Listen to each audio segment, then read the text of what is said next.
tugiye kwigana n'ubundi amagambo meza y'ibyiringiro kuri twe, wenda abantu baje bakererewe cyangwa se bakabaje ari ubwa mbere. Amagambo twari turi kumva mu kanya y'icyigisho, buri gihe mbere yuko dutangira tubanza kumva igitabo cy'intambara ikomeye. Buriya tugeze ku cyiciro cya gatatu. Uyu munsi twumvise iminota 15 ibanza, ejo tuzagisubukura icyiciro cya gatatu kugira ngo kirangire no ku bwa gahunda. Turanababwiye ikintu, turacyafite iminsi 30, nta kitwirukankisha cyangwa ngo gituma abantu bataha nijoro saa 2 saa 1 n'igice gutyo. Dufite iminsi 30 imbere yacu, ejo tuzongera tugisubukure. Niyo mpamvu no muri uyu mwanya tunejejwe nuko tugiye kwigana ijambo ry'Imana. Ibyinshi bishije ku Sabato biyobora abakoze kwiga Bibiliya turi kwiga muri kino gihembwe, murabizi ko byitwa Ibyahishuwe. Igitabo cy'Ibyahishuwe, ndagira ngo mbibutse amagambo banditse mu cyiciro cya mbere. Batugaragarije neza yuko ihame rya Bibiliya riboneka mu mubwiriza igice cya mbere umurongo wa 9, ni ihame ry'Imana mu mikorere yose y'Imana, aho ibyanditswe bitubwira yuko mu mubwiriza igice cya mbere ku murongo wa 9 aravuga ngo ibyahozeho nibyo bizongera kubaho, ibyakozwe nibyo bizongera gukorwa, nta cyadutse munsi y'ijuru, nta kintu gishyashya. Aho batubwiye muri icyiciro cya mbere yuko uburyo Imana yabanye n'abantu bayo kera, cyangwa se imigambi y'agakiza Imana yagiye isohoza mu bihe byashize, n'uyu munsi iri kuyisohoza, kandi ko tugomba kwiringira ko izakomeza kuyisohoza.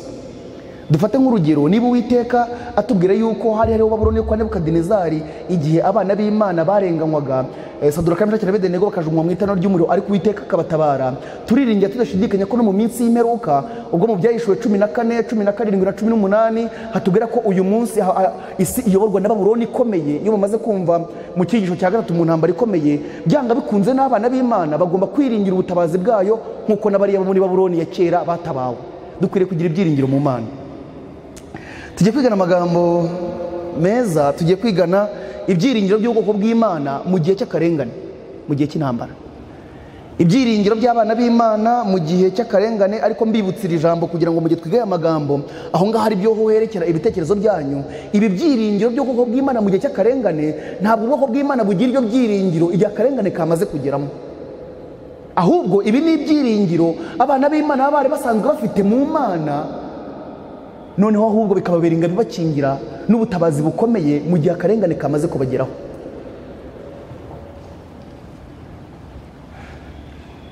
Nk'uko byagenze mu gihe cya kera, niko ijambo ry'Uwiteka ritubwira, niko n'uyu munsi bizongera kugenda.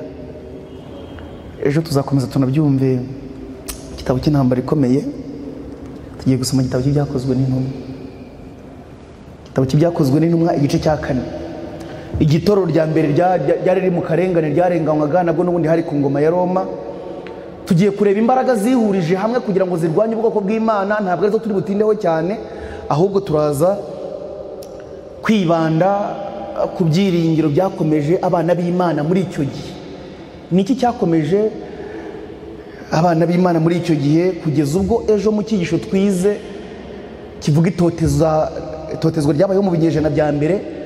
Batubwiye amagambo akomeye cyane mu gitabo cy'intambara ikomeye yuko abagore babonaga abagabo babo bari gutwika ku mambo, bakagenda bakabaririmbira indirimbo zo kubakomeza, zo guhimbaza Imana mu matwi yabo, bakabakomeresha ibyiringiro. Yaba ari abari gushya, yaba ari abagore babo, ntihagire n'umwe witotomba, ahubwo bagakomeza kubwirana amagambo y'ibyiringiro. Naho muri iyi minsi umuntu n'ibyago bitaramugeraho atekereza ko gusa ngo bishobora kuzamugeraho, agatangira akijujuta, akikorera amaboko, akavuga amagambo y'amaganya. Biriya biri no gutuka Imana, no gutukisha Imana. Nta mukristo n'umwe wemerewe kuganya, kugeza ku rwego Imana yatwandikishije amagambo akomeye cyane mu gitabo, mu rwandiko rwanditswe na Yakobo. N'igihe umukristo afite amaganya, ijambo ry'Uwiteka ritubwira ngo muyikoreze amaganya yanyu kuko yita kuri mwe. Ntukagire ijambo na rimwe ukura mu kanwa kawe ryo kuganya. Niba hari n'ibikuganyisha mu mutima wawe, jya imbere y'Imana mu masengesho uyikoreze amaganya yawe. Byakozwe mu gice cya 4, ngiye gusoma umurongo wa 27. Ni igihe, reka mbere ku murongo wa 1, ni igihe abitorero bumvaga yuko Petero na Yohana bamaze kubohwa, bamaze gukubitwa bagafungwa. Bakora gahunda yo gusenga bari mu cyumba. Ibyakozwe n'Intumwa igice cya 4, ndahera ku murongo wa 23 kugeza ku 27, haranditswe ngo nuko barekuwe basubira muri bagenzi babo, babatekerereza ibyo babwiwe byose n'abatambyi bakuru n'abakuru. Nabo babyumvise bavuga ijwi rirenga n'umutima uhuye, babwira Imana bati, Databuja, niwe waremye ijuru n'isi n'inyanja n'ibirimo byose, kandi wavugiye mu kanwa ka sogokuruza Dawidi umugaragu wawe ubivugisha umwuka wera ngo niki gitumye abanyamahanga bagira imidugararo n'abantu bagatekereza iby'ubusa. Abami bo mu isi bateje urugamba n'abakuru bateraniye hamwe kurwanya Uwiteka n'uwo yasize. Uru rugamba rwabaye w'iki gihe abantu amahanga yose yishyiriye hamwe kurwanya Uwiteka n'uwo yasize.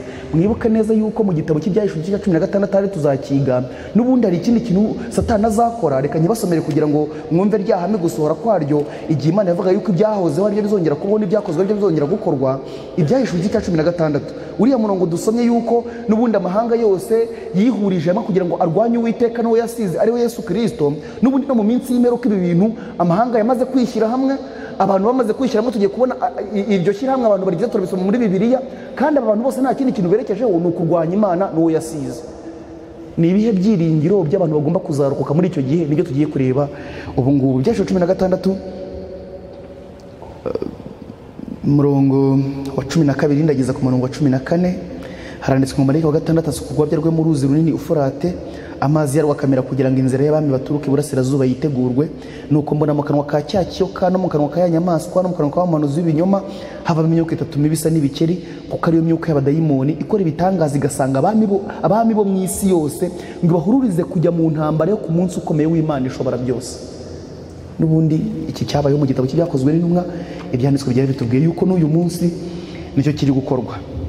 Umurongo wa 26 abami bo mu isi bateje urugamba n'abakuru bateraniye hamwe kurwanya Uwiteka n'uwo yasize. 27 reka mwumve abo bantu barimo.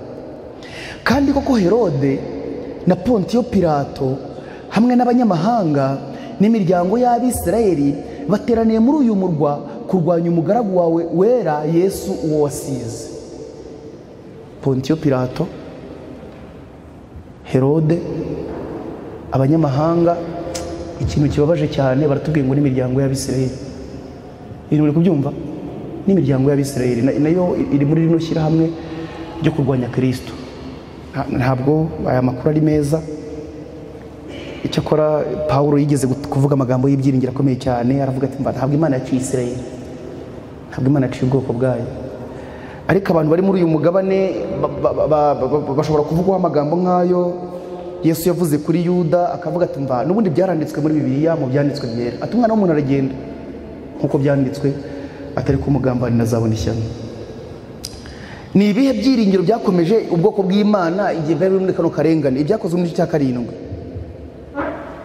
Mwe muri aba ngaba we byaje no kugira aho aricwa, ariko hari ikintu gikomeye cyane cyanangaje cyamukomeje kugeza uko cyamuhesheje umutima ukomeye cyane nk'uwa Kristo. Igihe abantu bari barimo baramutera amabuye, uyu muntu ntagire umutima wo kwihorera n'urwango, ahubwo akabasabira umugisha. Niki cyatumye umutima umera utyo? Niki cyamukomeje? Ibyakozwe n'intumwa igice cya 7 umurongo wa 54 tugeza ku murongo wa 60. Bicishe Stefano amabuye ngo babyumve batyo, bazabiranwa n'uburakari, bamuhekenyera amenyo. Ariko Stefano yuzuye umwuka wera ararama atumbira mu ijuru, abona ubwiza bw'Imana na Yesu ahagaze iburyo bw'Imana. Aravuga ati dore mbonye ijuru rikingutse n'umwana w'umuntu ahagaze iburyo bw'Imana. Umwanya Kristo atubereyemo nk'umutambyi wacu mukuru mu buturo bwera bwo mu ijuru hera cyane, umurimo ahadukorera ni ukwiriye kuba ibyiringiro by'ubwoko bw'Imana. Nge namwe tugiye kubireba mu buryo burambuye kandi bwumvikana. Umurimo Kristo adukora mu buturo bwera bwo mu ijuru nk'umutambyi wacu mukuru, ibi bintu bikwiriye kuba ibyiringiro bya buri muntu wese. Niyo mpamvu kimwe mu bintu bikomeye cyane mwumvishe muri cyo cy'intambara ikomeye Satani arwanya ni umurimo wa Kristo w'ubuhuza.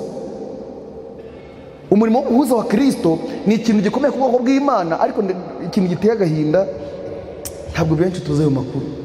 Niyo abantu bageze mu bigeragezo, niyo abantu bafite ibibarushya, bamera nk'abantu bagiye kwizizira kurwanisha imbaraga zabo kugeza ubwo imitwaro yabo ibavuna imitima, abantu bagasigarana amagambo y'amaganya, kandi bafite umuhuza mu buturo bwera bwo mu ijuru urahera cyane, wemeye kutwikorera imitwaro. Dukwiriye kumwiringira. Reka mwumve aya magambo.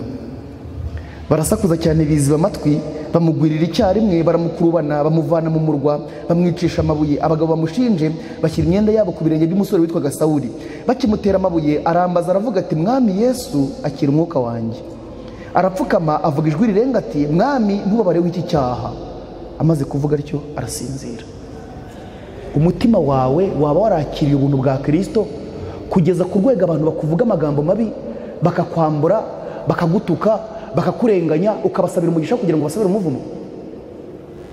Pawulo yandikira Abafilipi igice cya 2:5 yaravuze ngo mugire wa mutima uri muri Kristo Yesu. Abantu badafite umutima nk'uri muri Kristo Yesu ntabwo bashobora kuzajya mu ijuru, ntibibaho.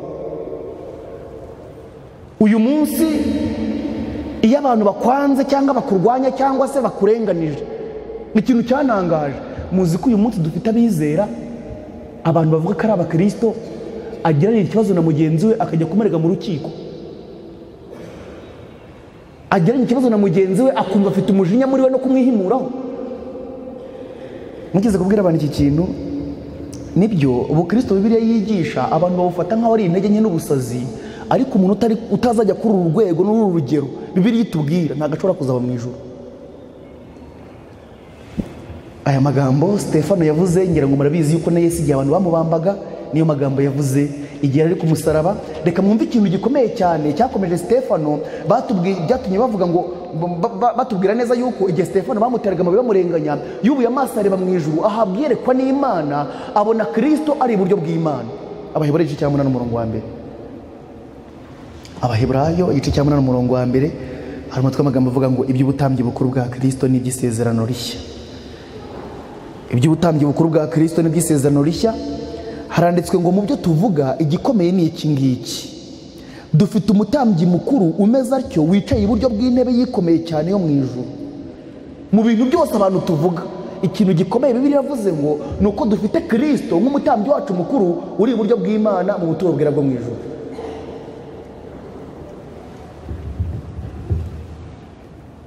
Nimurebe haruguru gatoya mu Baheburayo igice cya 7 ku murongo 23. Kandi babandi babaye abatambyi ni benshi kuko urupfu rubabuza guhoraho, naho uwo kuko ahoraho iteka ryose afite ubutambyi budakuka. Nicyo gituma abasha gukiza rwose abegerezwa Imana nawe kuko ahoraho iteka ngo abasabire. Ndongera ngaruka ku kibazo umuvandimwe tubaje dutangira, ntabwo ari wenyine kitubajije, ahubwo abantu benshi ikibazo turakibaza. Abantu tukavuga tuti niki gituma abantu kumva tudashaka gukora icyaha, umuntu akumva ashaka kwihana by'ukuri ariko akongera akibona yakoze icyaha. Ntabwo ibyiringiro byacu twabishyize mu mutambyi wacu mukuru. Abantu barwana intambara yo kwizizira kugeza ubwo imbaraga zibashizemo.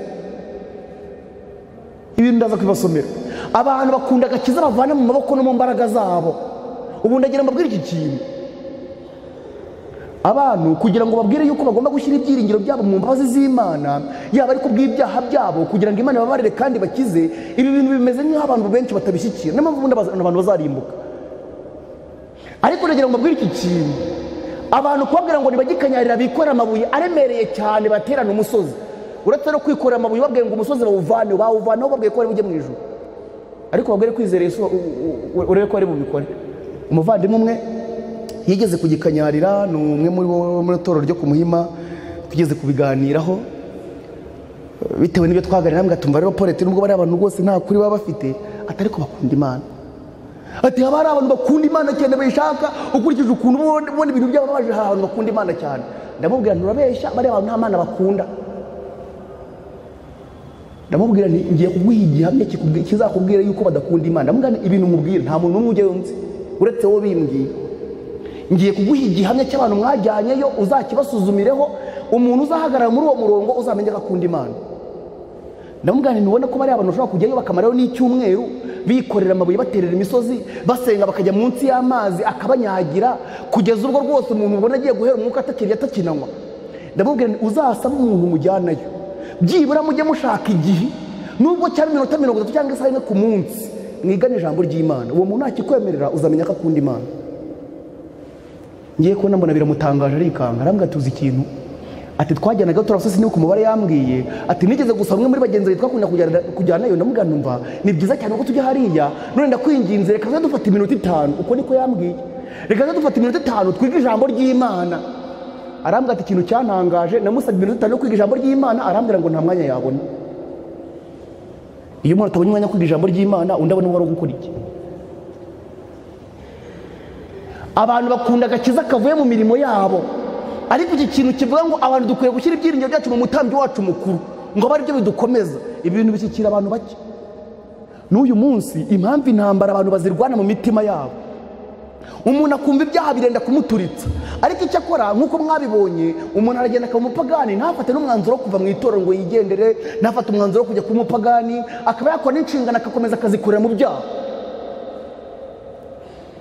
kugeza ubwo abantu benshi bafashe umwanzuro yuko ibintu Imana ivuga mu ijambo ryayo bidashoboka, yuko ubukristo Bibiliya isaba butemera, kubera ko ibi bintu babikoresheje imbaraga zabo, ibi bintu babona birabaremereye cyane, kandi koko ni umutwaro tutakwikorera. Iyo tuza kuwubasha nta mukristo ari kudupfira. Reka mwumve ijambo. Nicyo gituma abasha gukiza rwose abegerezwa Imana nawe, kuko ahoraho iteka ngo abasabire. Kristo abasha gukiza buri muntu wese wegerezwa Imana nawe. Umurongo wa 26, byari bikwiriye ko tugira umutambyi mukuru umeze atyo wera, utagira uburiganya, utandura, watandukanijwe n'abanyabyaha kandi washyizwe hejuru y'amajuru, utagomba iminsi yose nk'aba batambyi bakuru bandi kubanza kwitambirira ibitambo by'ibyaho bye ubwe, hanyuma ngo abone uko abitambirira abandi, kuko ibyo yabikoze rimwe ngo bibe bihagije iteka ubwo yitambaga. Kimwe mu bintu bikomeye cyane Satani arwanya ni uyu murimo w'ubuhuza wa Kristo. Niyo mpamvu muzabona yuko mu matorero menshi abantu bagirira ibyiringiro cyane kandi bagashyira icyizere cyane mu bayobozi babo b'iby'idini, kugeza ubwo bahitamo no kubaturira ibyaha byabo. Ibi nibyo biborohera, ariko kugira ngo umuntu afate umwanzuro wo kwaturira Imana ibyaha bye, kandi narangiza asanga uwo yahemukiye, agenda amwaturira icyaha yamukoreye, yiringira imbabazi z'Imana, ibi bintu bitamukundiye, akavuga ati mfite urugendo, mfite gahunda, mfite umukozi w'Imana ugomba kunsengera. Reka mwumve aya magambo, mwumve ikintu twihombya ukuntu gikomeye cyane. Ngiye kubasomera amagambo aboneka hano mu gitabo cy'ubutumwa bwatoranijwe volume ya mbere, ndakoresha verisiyo yangiriye muri 2016, ariko ni icyiciro cya 52 cyitwa Kristo umutambyi mukuru. Icyiciro cya 52 mu gitabo cy'ubutumwa bwatoranijwe volume ya mbere cyitwa Kristo umutambyi mukuru. Ubutabera busaba ko icyaha kitababarirwa gusa. Aya magambo turi gusoma, niba mubyibuka neza uko Bibiliya bivuga, uyu ni umurimo uri gukorwa ku munsi w'impongano. Ntabwo turi kwiga ibi bintu byabayeho kera cyane cyangwa bizaba. Uyu ni umurimo uri gukorwa uyu munsi, kuko turi mu gihe cy'umunsi ukomeye w'impongano guhera mu mwaka wa 1444 nk'uko mwabisomye mu gitabo cy'intambara ikomeye paje y'igiciro cya 23, nk'uko mwabisomye muri Bibiliya muri Daniel igice cya 8 na Daniel igice cya 9. Umutambyi Kristo umutambyi mukuru. Ubutabera busaba ko icyaha kitababarirwa gusa, ahubwo ko igihano cy'urupfu kigomba kubahirizwa. Imana mu mpano y'umwana wayo w'ikinege yakemuye ibi bintu byombi byasabwaga. Igihe Kristo yapfaga mu cyimbo cy'umuntu, yishyuye igihano kandi atanga n'imbabazi. Biravuze ngo ibintu byose abantu barwana ubona basa nkaho bari gushaka kwishyura nk'Imana, mbese bayereke ko bababaye cyane binyuze mu kwibabaza imibiri, ibi abantu nibabihagarike. Kristo yishyuye igihano cy'icyaha kandi Imana itanga n'imbabazi binyuze mu rupfu rwa Kristo. Umuntu yitandukanije n'ubugingo bw'Imana yari yamuhaye bitewe n'icyaha cye. Ubugingo bwe bwahungabanyijwe n'uburiganya bwa Satani, se w'ibyaha. Kubwe ntashobora kumva icyaha icyo ari cyo. Umuntu kubwe ntabwo ashobora kumva icyaha icyo ari cyo, kandi ntashobora guha agaciro kamere y'Imana no kuyigiriye. Icyaha kiramutse kigaragariye umuntu uko kiri koko, nta kintu kikirimo cyatuma umutima w'umuntu cyifuza. Imbaraga iyo bya Satani iri kuri we. Uburyo bwose Satani abasha gukoresha abumushyira imbere kugira ngo bimubuze kumva neza. Ubushobozi bwose n'imbaraga yahawe n'Imana byakoreshejwe nk'intwaro yo kurwanya urugaba rwa byose. Satani ibi bintu yarabikoze abuza abanyabyaha kumva. Kimwe mu bintu bikomeye cyane, kimwe mu bintu bikomeye cyane icyaha cyatubujije, cyatumye dutakaza, ni ubushobozi bwo kumva. Kuko ndagira mbabwira iki kintu, Imana ishimwe ko mbisomye muri Bibiliya mu byanditswe byera mu gitabo cy'umwuka w'abahanuzi, ikintu cyose, ikintu abanyabyaha bose bahuriyeho, abanyabyaha bose bumva nabi. Ubushobozi bwo kumva twarabutakaje, ubushobozi bwo gushyira mu gaciro twarabutakaje. Ubundi niyo mpamvu Imana idusaba ikintu cyitwa kuyizera. Ko gushyira mu gaciro kwacu ntako, kumva neza kwacu ntako. Niyo mpamvu Imana idusaba ikintu cyitwa kuyizera. Kuko hari igihe abantu bajya bashuka abantu yuko wenda mu muntu ngo ashobora gushaka kugira ukuntu akoresha imbaraga ze ngo akishakamo igisubizo. nta gisubizo umunyabyaha afite ku bugingo bwe kiri muri we. Adamu na Eva bakoze icyaha, barangije bakora inama kugira ngo bishakemo igisubizo. Igisubizo kimwe rukumbi babonye ni ukwirukanka bagahunga Imana. Icyo nicyo gisubizo umunyabyaha agira. Kwirukanka umunyabyaha agahunga Imana nicyo kintu kimwe rukumbi ashoboye. Niyo mpamvu nabinginze, iyo ijambo ry'Uwiteka rivuze ujye urigirira icyizere, ibyo wita gushyira mu gaciro kwawe nta kintu na kimwe byakumarira. Niba ari uko abantu n'iyobokamana basigaye baryiga mu mashuri byarantangaje. Ibintu byanditse muri Bibiliya bitewe n'uko ku bwenge bw'abantu ibyo bintu wa mugani wa Pawulo ni ubupfu, abantu banze kuba abapagani bihimbira iyobokamana ryabo. Ndabyibuka, ngiye kubaha urugero rumwe. Uwiteka igihe yavanaga Abisirayeli mu gihugu cya Egiputa, yanze kubacisha inzira y'ubutaka bishaka, kuko murabizi bataracaho no mu ino Canal de Suez hagati ya Egypte, hagati ya Misiri na Isirayeli, n'ubundi bwari ubutaka bufatanye.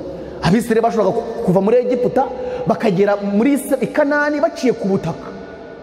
Imana mu migambi yayo ibacisha ku nyanja ibishaka ibigambiriye. Abisirayeli bageze imbere y'inyanja batakira Imana, bararira, baraboroga, babwira Imana, babwira Mose bati none kubona ingabo za Farawo zidukurikiye, impande n'impande akaba ari imisozi, imbere akaba ari inyanja, turanyuranye. Ikintu cyatumaga bigorana si uko wenda batari kurira iyo misozi, ariko iterano ry'Abisirayeli niba mubyibuka, bavanye muri Egiputa n'abagore babo, bavana muri Egiputa n'abana babo bato, bavana muri Egiputa n'amatungo yabo. Iryo teraniro ni gute ryagendaga? Ntabwo ibyo bintu bari kubihungana ngo uhunge ingabo zigendera ku mafarashi ngo bishobore. Mose yari umugabo wizera Imana cyane.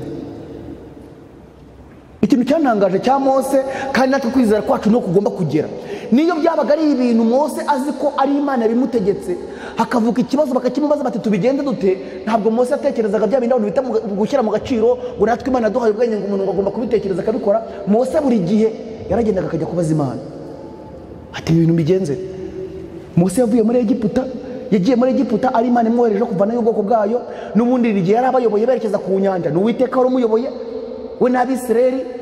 Bamaze gutakira Mose, Mose ajya kubaza Imana, agihunguka imbere y'Imana. Imana iramubaza ngo niki gitumye Abisirayeli bantakira?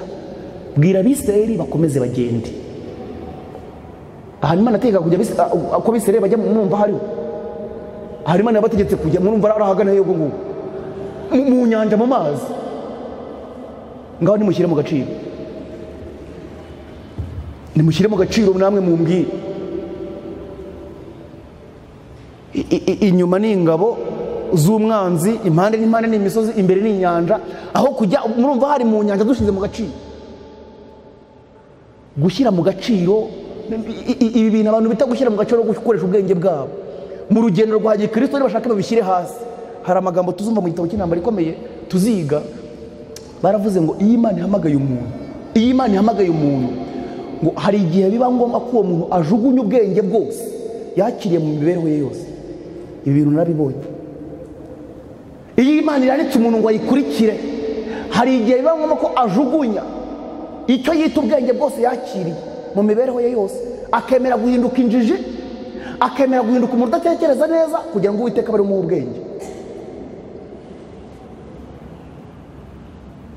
Mose araza arababwira tumva rero dore itegeko Imana itanze. Imana irambwiye ngo nimukomeze mugende. Ntabwo ijambo Uwiteka, ntabwo ijambo Mose yabwiye Abisirayeli ntabwo ryavugaga ngo genda ubwire Abisirayeli bakomeze bagende kuko mu kayandi buze gutandukanya amazi. Ntabwo ko byavugaga. Imana irambwiye ngo bwira Abisirayeli bakomeze bagende.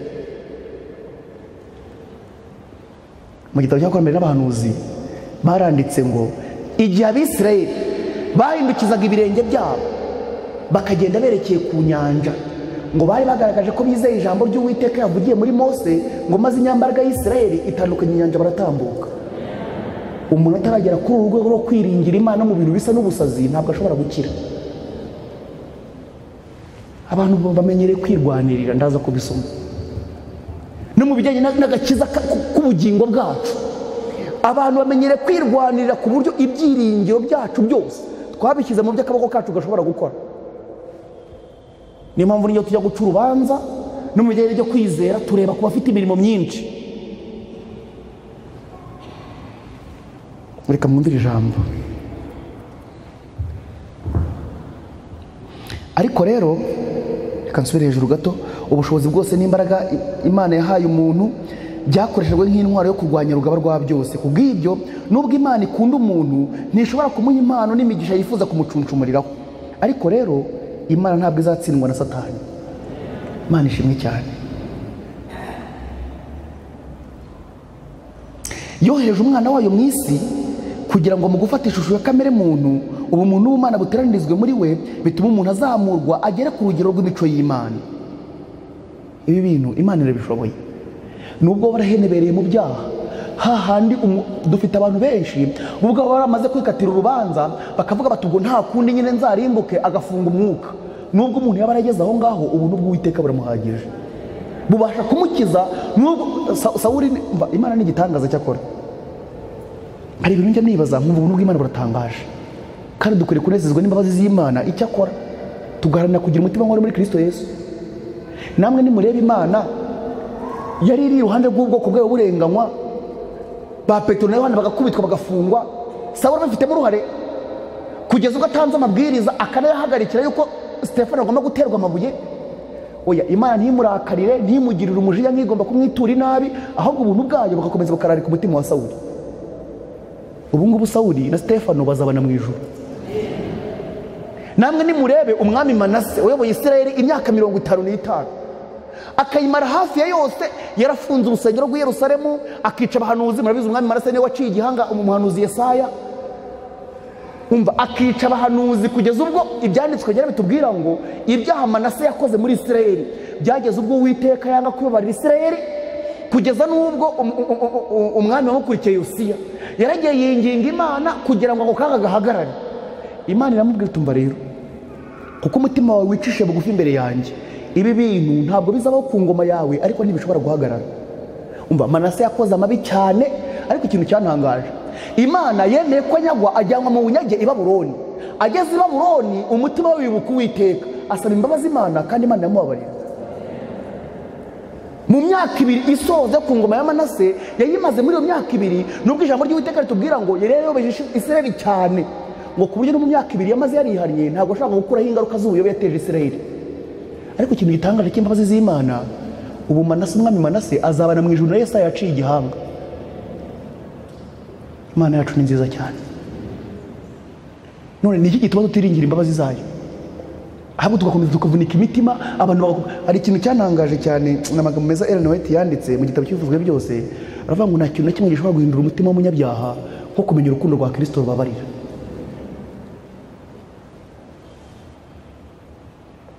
Tugomba kwiringira Imana kugeza ubwo nubwo mu gitondo waba nta faranga na rimwe ufite, nta byo kurya na bicyo ufite, usenga utuje imbere y'Imana ugategereza wihangana.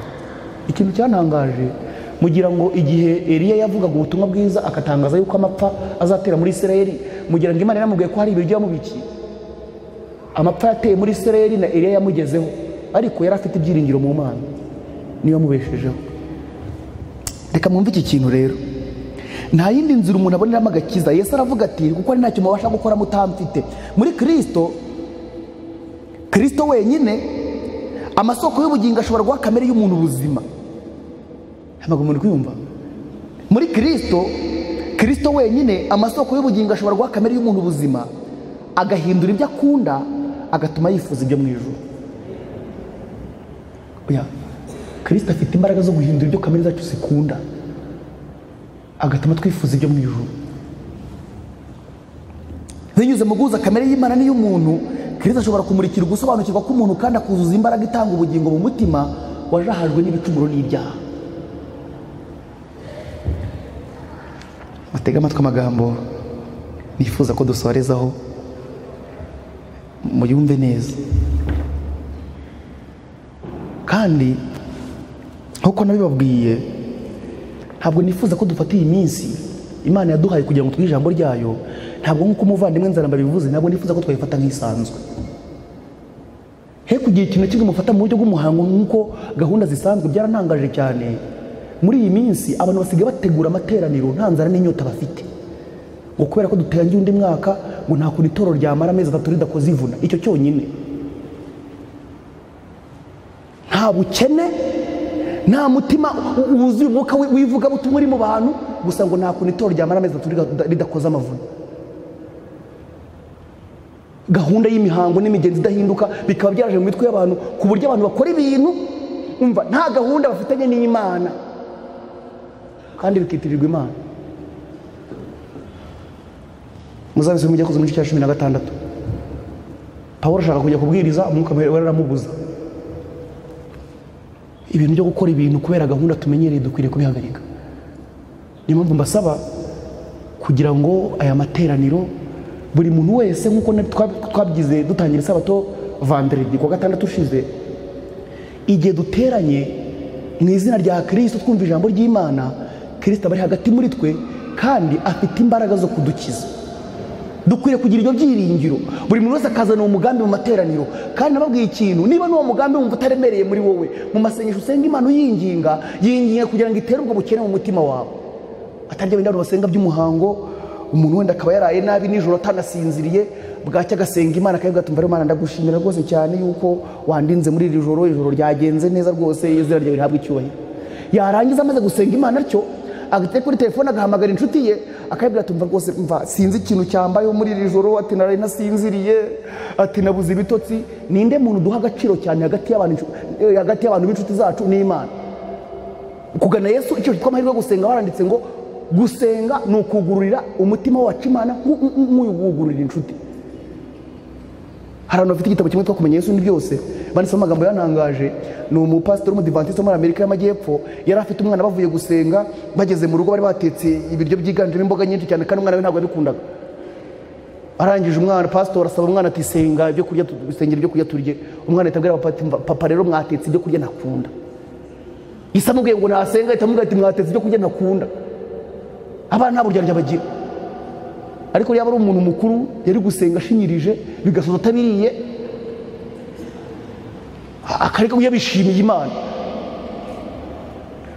Ntabwo tugomba kubera Imana indyarya iyo kigiye guhitana abantu benshi. Reka mumva aya magambo, ibyiringiro byacu tugomba kubishyira muri Kristo. Ntihagire umuntu n'umwe wishuka yibwira ko imirimo iyo ari yo yose umuntu yakora ishobora kumufasha kuriha umwenda w'icyaha yakoze. Ntihagire umuntu n'umwe wishuka yibwira yuko imirimo iyo ari yo yose umuntu yakora, niko nsomye, ishobora kumufasha kuriha umwenda w'icyaha yakoze. Niyo mpamvu ejo bundi twigana ku Isabato nyuma ya 6, buri cyaha cyose gikozwe Imana yabwiraga umuntu ngo umuntu nakora icyaha, itero ry'Abisirayeli nikora icyaha, nihagira umuyobozi ukora icyaha. Ayo magambo niko twayasomye. Ijambo Uwiteka akurikiza aravuga ngo azane igitambo kidafite inenge cyo gutambirwa icyaha yakoze. Ntabwo Imana ivuga ngo umuntu asanga yakoze icyaha ngo ahita ahagarikira aho yageze ngo atangire akore neza. Mwari muzi ko abantu benshi mu kwihana kwabo ntabwo bigeze bihana, baparikiye aho bari bageze, ubundi baratangira babirenzaho imirimo myiza.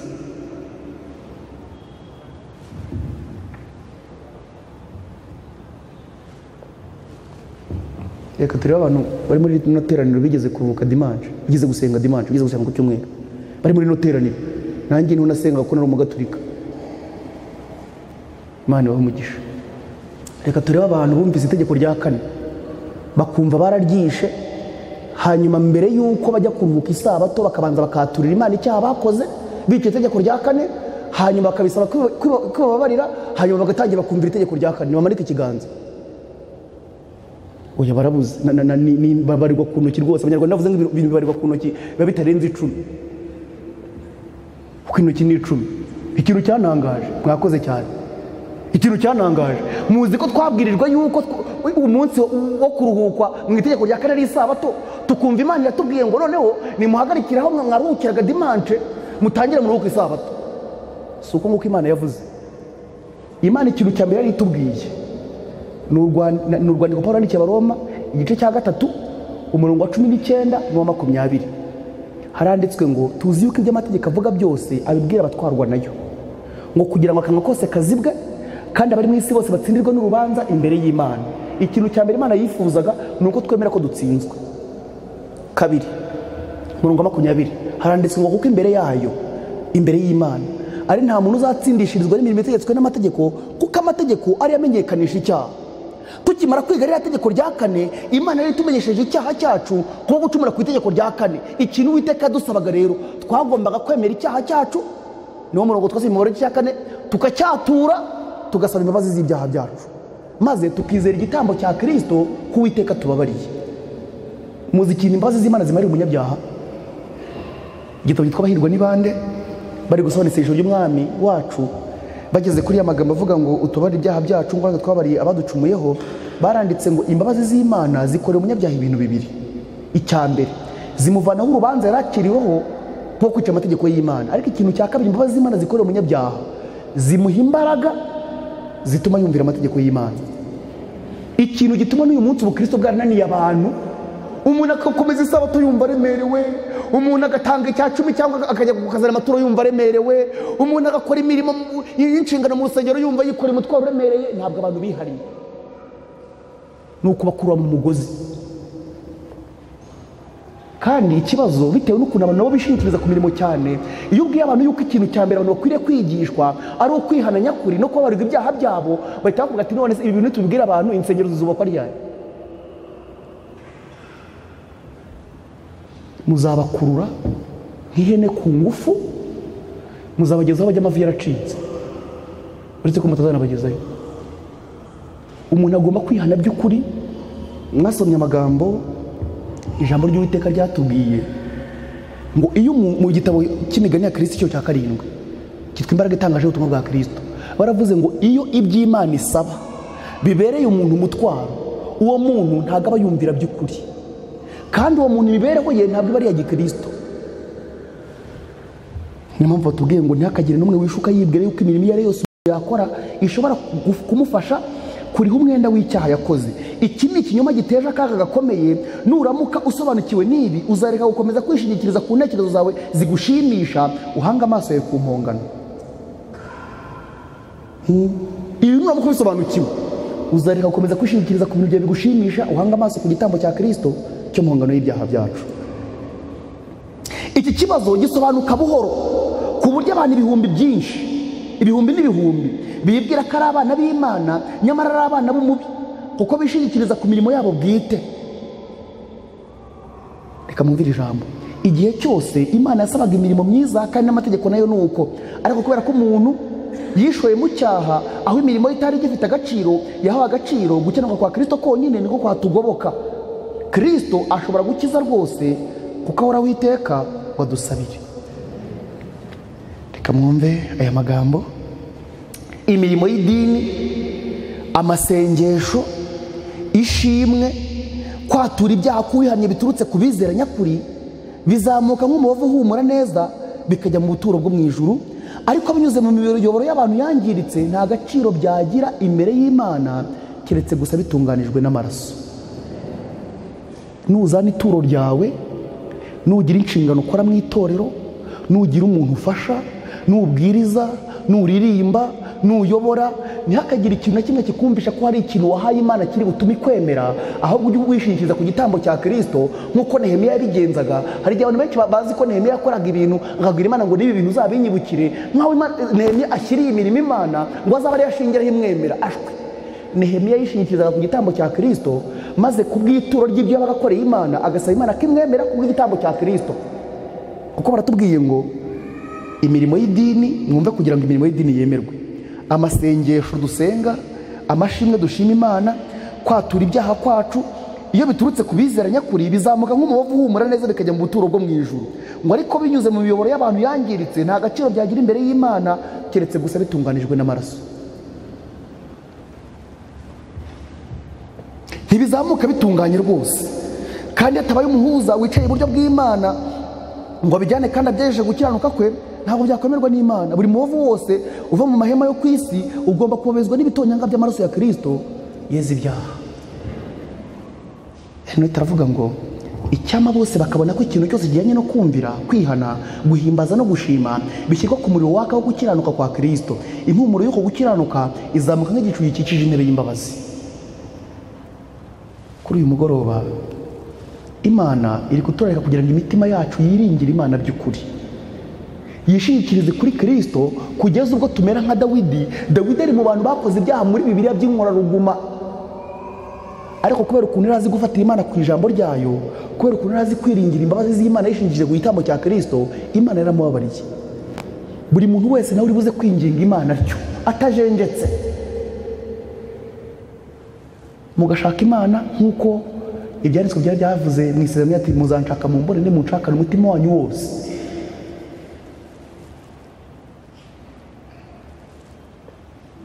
Ngituye hano hakurya ku Gisozi hafi y'urwibutso, najyaga nza hano mu itsinda rya mu gitondo hano ku Muhima, nahageraga saa 9 za nijoro. Ubwo ni ukuvuga ngo nabaga navuye hara mbere ya saa 9, nkahura n'abantu mu nzira benshi pe batari bakeye, bagenda birukanka bafite gahunda, kandi nta kibazo ubona bafite, wenda nkaho batamaze ibitotsi. Oya, bafite gahunda rwose, bihuta. Igihe kimwe nza kuzabaza umuntu amaze nti abantu mura nabo buri gihe muri aya masaha baba bagiye, arambwira ati bagiye Nyabugogo. Ati bari Nyabugogo muri aya masaha nibwo isoko riba rishyushye, ati nubwo baba bari kugura imari kandi igura makeya. Ati buriya baba bazindutse kugira ngo bagende bagura imari mu isoko rya Nyabugogo baze kuza kuyicuruza mu gitondo. Uriya muntu iyo umubwiye ngo ajye azinduka yiga Bibiliya asenge, arakubwira ati mba nsinzira, sibyo? Iyo abantu bashaka amafaranga ntibasinzira, baba bari gushaka Imana bagasinzira. Ubundi ibintu bizatsindisha abantu kubera izihe mpamvu. Uwiteka aravuga ngo muzanshaka mu mbone nimunshakana umutima wanyu wose. Uwo mutima wacu wose, impamvu tubona amafaranga tuyashakana umutima wacu wose. Iyi mihati yacu twerekeje ku by'isi tuzayihindura, twerekeze ku by'ijuru. Murebe ko ibintu binanirana. Uwiteka atera umwete imitima yacu, kandi aduha umwuka wera yadusezeraniye kugira ngo ubugingo bwacu bukire kandi burokoke. Kandi mwibuke isezerano ry'Imana, Kristo ari hano ko twateranye ku bw'izina rye, kandi kugira ngo twumve ijambo rye. Buri muntu wese wamaze gufata umugambi by'ukuri. Nababwiye ikintu ejo, sinzi na wenda hari abandi bagiye bakakigenzura mu gitabo cy'Uwifuzwe cy'icyo cya 17, kugira ngo ubugingo bw'umuntu bukire. Ntabwo bisaba imyaka, ntibisaba iminsi. N'uyu munsi muri iri teraniro, niba hari umuntu ufashe icyemezo cyo kwiyegurira Imana mu mutima we amaramaje, Uwiteka aramwakira kandi amwemere ku bwa Kristo.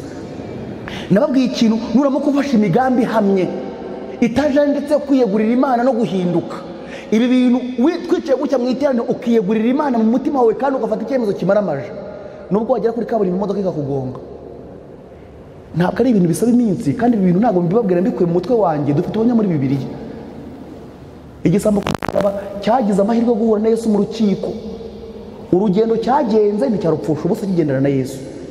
Bagakubita Yesu, Yesu akikubita hasi, bagakomera. Ikindi cyo kiri kurwana n'ubugingo bwabo kugira ngo butarimbuka, cyabonaga muri Kristo umucunguzi w'ubugingo bwe.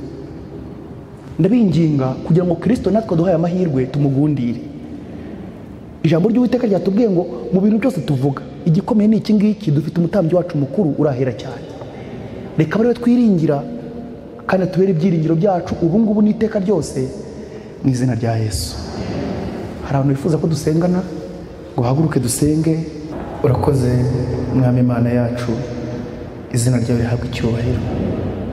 Turagushimira ko no kuri uyu mugoroba wongeye kurarika imitima yacu. Uradushaka cyane kuko udukunda. Turagusaba imbabazi kuko twakwanze, tugakoresha ubushobozi bwacu n'imbaraga zacu zose mu kukurwanya, ndetse akenshi tukakurwanya twibwira ko tukurwanirira. Ndakwinginze kugira ngo tubabarire ku gitambo cya Kristo, utwemere nk'abana bawe kubw'amaraso y'impongano nk'uko wabidusezeraniye. Iri teraniro riri imbere yawe ndisabiye umugisha. Buri wese afite intambara arwana, afite ibigeragezo n'ibishuko bimuzengurutse. Ndakwinginze kugira ngo tuneshereze, udushoboze kwitegura nk'uko bikwiriye kuzagusanga nabwo uzaba ugarutse. Hari abana bawe batambutse hano imbere bafite imitwaro iremereye batsika umutima, ni wowe ubasha kubumva, ni wowe ubasha kubaruhura. Tubashyize mu biganza byawe. Turakwinginze kugira ngo uyu mwanya n'intambwe bateye be kuzabyicuza, ahubwo bakomeze batere nyinshi bagusanga. Tukugireho umugisha, kandi wongeye gusabira imiryango cyane kugira ngo uyigendemo kandi wongere kuyunga. Nsaba itorero ryawe kugira ngo tubabarire gukiranirwa kwacu, udukize gusubira inyuma, udushoboze kwaka muri iyi si y'umwijima nk'uko wabidusezeraniye, kugira ngo tukugaragaze abatubona bahimbaze data wo mu ijuru. Uduherekereshe umugisha wawe, kandi n'aya materaniro turayakuragije kugira ngo tuzabone umugisha uguturutseho. Tubisabye Imana data mu izina rya Yesu, amen.